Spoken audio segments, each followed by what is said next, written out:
Today again I am there with you with revision session. The chapter which we had studied is, earlier, that was matter in our surrounding.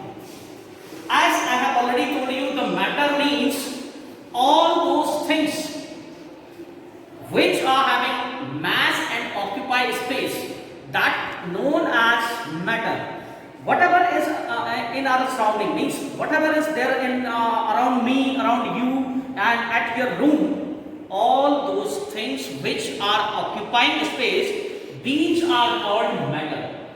Here, to study all the kinds of matter, we used to classify them, and that matter is classified in two ways: in physical manner and in chemical manner. Physically, the matter is classified as solid, liquid and gas. Similarly, chemically, the matter is classified as pure substance or impure substance. Then after, again the pure is classified into element, compound, and the impure is mixture. Mixture then again classified into homogeneous mixture and heterogeneous mixture. All these concepts we will study individually, that what are all these kinds of matter. I would like to explain you the physical classification of matter, which is solid, liquid and gas. Student, around me there are so many kinds of things.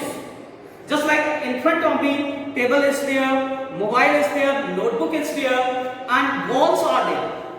At the same time, when I used to move out, I can see the water. I can see around me air is there. So, the solids are those substances, as you already know, solids are having fixed mass and fixed volume. Fixed mass means, if I will show you this particular substance is solid. It is having a definite shape. We cannot change it. The shape is definite, as well as the volume of this particular substance is fixed. Whatever its volume is, that is always fixed. Similarly, when I used to talk about liquids, just like very simple example of liquid is water, milk, oil. You have seen whenever we used to fill water in bottle, it takes the shape of bottle, and when we fill it in a glass, it takes the shape of that particular container. It means the shape of particular liquids is depend on the container in which we fill it. Means totally what I can say, the liquids do not have fixed shape. Even their volume is fixed. Suppose that I am having 1 liter of water in a bottle, same water I fill there in another container, the volume will be the same. It means volume is fixed, shape is not fixed. At another side, the gases do not have fixed volume and fixed shape. Why? Because the molecules of gases always remain in continuous motion. Because I will show you with the help of this diagram. If you will see, this circular shapes are, you can see the molecules.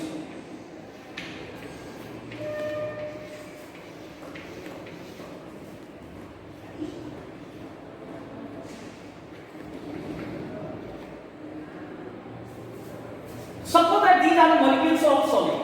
You can see in between two molecules of solid there is no any space.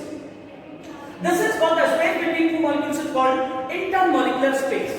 In solid you can see that there is no any intermolecular space. While in liquid, this is liquid, in liquids there is little intermolecular space. While in gases you can see there is a lot of gap. This is called intermolecular space. And in gases you can see that there is a large intermolecular space, due to which the intermolecular force and intermolecular space are related each other. When intermolecular space is too less, the force is very strong. While when the intermolecular space increased, the force gets decreased. It means in solid, a strong intermolecular force is there. In liquid, less than solid, while there is no any intermolecular force in between the molecules of gases. due to which the gases do not have fixed shape as well as fixed volume, while the solid is having fixed shape, fixed volume, and the liquids are having fixed volume, not fixed shape. Another way we can also understand that the kinetic energy, you can see here no intermolecular space is there. That's why the molecules of solid cannot move. Why? Because there is no any space. If I want to move anywhere, I need space. Suppose that I want to go from here, there is no any space. Same thing is here, that there is no any intermolecular space. That's why the kinetic energy of this solid is too less. Another way, the liquids are having little intermolecular space, due to which their molecules can move randomly. Means there will be the motion of molecules more than that of molecules of solid. While you will see that the gaseous molecules are having too much intermolecular space, due to which they remain in continuous motion. Thank you, students. Today we have discussed about the solid, liquid, gases. In next lesson we will study the classification of matter in chemical. Thank you.